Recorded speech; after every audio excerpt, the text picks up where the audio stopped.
এই ভিডিওর মধ্যে 9-10 ইন্টারভিউ ঠিক কবে থেকে শুরু হতে পারে তার একটা সম্ভাব্য তারিখ নিয়ে বা সময় নিয়ে আপনাদের সঙ্গে খুব সংক্ষেপে আলোচনা করব। এটা কিন্তু একটা সম্ভাব্য আলোচনা।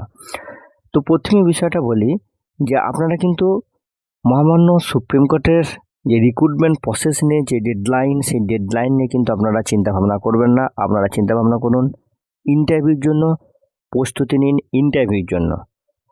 তো এইখানে যে বিষয়টা আমি আলোচনা করব গুরুত্বপূর্ণ কতগুলো তথ্যের ভিত্তিতে এবং কতগুলো ডেট, সেই ডেটের ভিত্তিতে কিন্তু এই প্রেডিকশনমূলক কিন্তু আলোচনা। 9-10 ভেরিফিকেশান শেষ হওয়ার যে টেন্টেটিভ শিডিউল পাবলিশড হয়েছে, সেখানে লাস্ট ডেট রয়েছে 23/5/2026। এপ্রিলের সেকেন্ড উইকে 9-10 যে সাবজেক্টগুলোর ভেরিফিকেশান কমপ্লিট হয়ে যাচ্ছে, সেই সাবজেক্টগুলোর কিছু কিছু ক্যান্ডিডেটদের নিয়ে ইন্টারভিউ শুরু হলেও কিন্তু হওয়ার একটা পসিবিলিটি থাকতে পারে, কিন্তু এর সম্ভাবনাটা খুবই কম। কারণটা হচ্ছে যে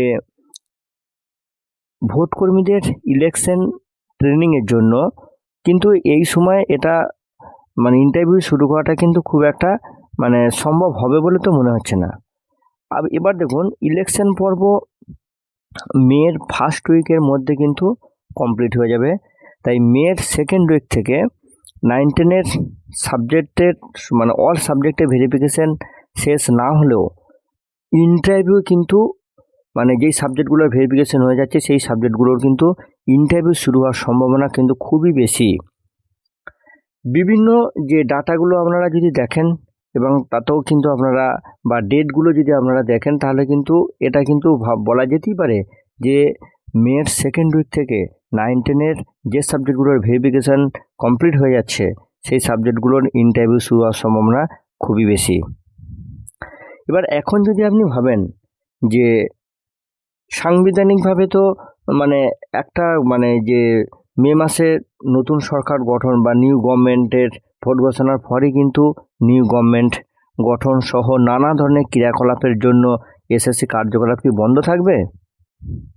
উত্তর কিন্তু না। কারণ একটা বিষয় দেখুন যে সাংবিধানিকভাবে কিন্তু নিউ গভর্নমেন্ট কিন্তু ফর্ম হবে ভোটের রেজাল্ট ঘোষণার পর, কিন্তু যেহেতু এটা একটা অনগোয়িং প্রসেস এবং মহামান্য সুপ্রিম কোর্টের এটা অর্ডার, তাই এই বিষয়ের উপর কিন্তু কোনো প্রভাব কিন্তু পড়বে না।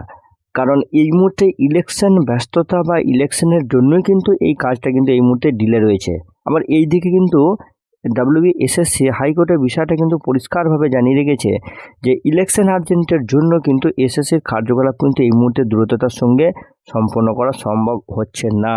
সুতরাং সুপ্রিম কোর্টের ডেডলাইন থাকলেও এসএসসির রিক্রুটমেন্টের বর্তমান অবস্থা WBSSC কিন্তু আইনগতভাবে জানিয়ে রেখেছে।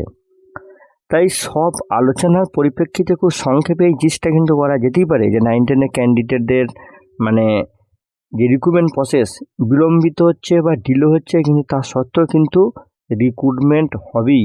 আপনারা কিন্তু কোনোভাবে এই বিষয়ে দুশ্চিন্তা করবেন না এবং দুশ্চিন্তা ভুলে গিয়ে ইন্টারভিউর জন্য স্ট্রং প্রিপারেশন নিয়ে নিজেকে রেডি রাখুন।